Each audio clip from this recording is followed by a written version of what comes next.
అండి అస్సలం వాలేకుమ్ అండి. ఈరోజు వచ్చేసి నేను బ్రేక్ఫాస్ట్ దోశ అండి. Dosa and cabbage bajji. అంటే క్యాబేజీ మేము బుర్కా అంటాం మన నెల్లూరులో, కానీ ఏంటంటే క్యాబేజీ బజ్జీ అంటారు. బజ్జీ అంటే మరి ఏదో రకంగా అనుకోకండి, అది ఉల్లగడ్డలు చేస్తారు కదా, అలా కాదండి. క్యాబేజీతో టమాటా ఎర్రగడ్డలు వేసి అది క్యాబేజీ బజ్జీ చేస్తారండి. మీకు ఎంతమందికి తెలుసో అలా క్యాబేజీ బజ్జీ చేస్తారో నాకు కామెంట్ చేయండి. చూడండి ఎలా ఉందో. దోశ అండి, దోశ వేసుకున్నాను ఈరోజు నేను. దోశ అంటే కొంచెం బటర్ చికెన్ కూడా ఉందండి. Butter chicken, dosa, cabbage bajji అంటారు కదా, రండి దీంతో కాంబినేషన్ తినేద్దాం. చూడండి ఇదేనండి క్యాబేజీ బజ్జీ. మేము క్యాబేజీ బజ్జీ అంటాం మేము. మీరు ఏమంటారో నాకు కొంచెం కామెంట్ పెట్టండి. ఇది butter chicken, dosa, butter chicken, cabbage bajji ఎలా ఉంది, బాగుందా? రాండి తినేద్దాం.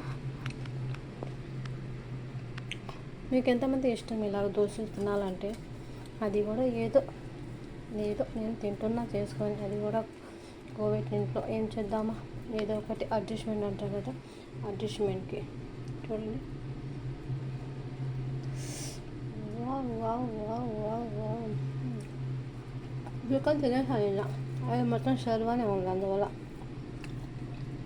క్యాబేజీ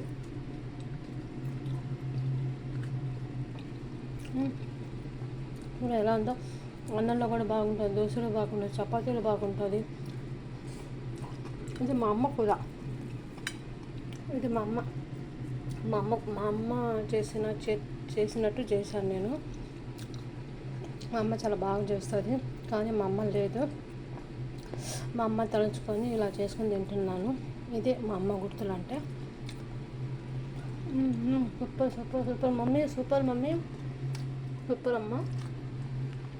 నా ఛానల్ గారి మీరు నచ్చితే లైక్ అండ్ సబ్స్క్రైబ్ చేసుకోండి ప్లీజ్ అండి. Thank you so much.